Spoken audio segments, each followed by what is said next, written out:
पौराणिक मान्यताओं के अनुसार ऋषि दुर्वासा ने क्रोध में आकर इंद्रदेव को शाप दे दिया था। इससे इंद्रदेव शक्तिहीन हो गए।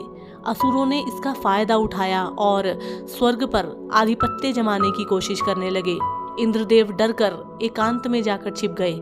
इससे दैत्य स्वर्ग में उत्पात मचाने लगे। तब अन्य देवताओं को चिंता होने लगी। सभी देवता सप्त ऋषियों के पास पहुंचे और इसका समाधान मांगा।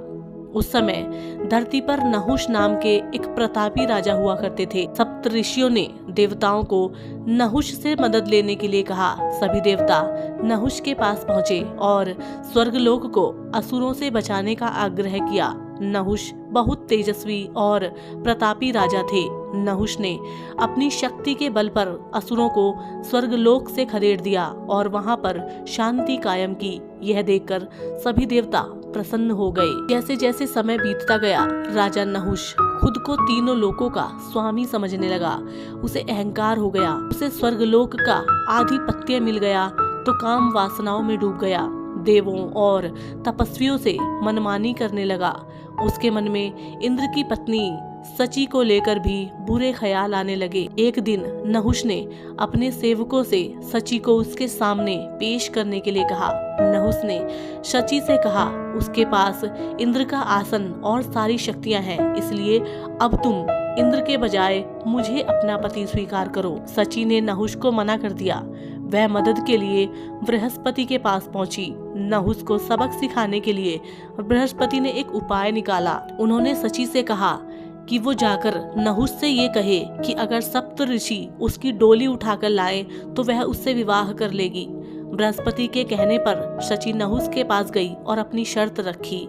नहुष के खुशी का ठिकाना नहीं रहा। उसने तुरंत शर्त मान ली और सची से विवाह की तैयारी करने के लिए कहा।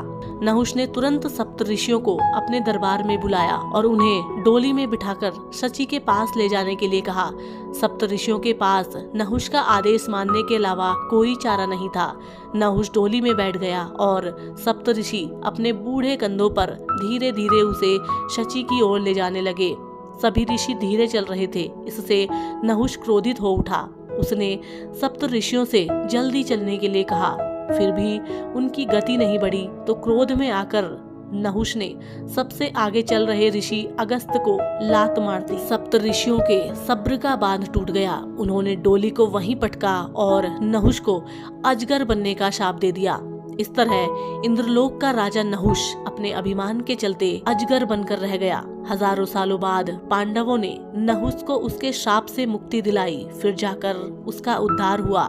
इसके बाद बृहस्पति के कहने पर इंद्र को खोजा गया। इंद्रदेव पर ब्रह्म हत्या का पाप लगा था। उनके दोष का निवारण किया गया।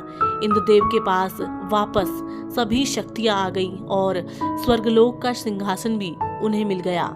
तो साथियों, इसी तरीके की पौराणिक कहानी और ज्ञानवर्धक कहानी हम आपके साथ में साझा करते रहते हैं। हम उम्मीद करते हैं आपको हमारी मेहनत और आज की ये कहानी पसंद आई होगी। और इसी तरीके की पौराणिक कथाएं या फिर पौराणिक मंदिरों की कहानी जानने के लिए आप हमारे चैनल को सब्सक्राइब करें। हम आपसे मिलेंगे एक और पौराणिक कहानी के साथ। तब तक के लिए नमस्कार।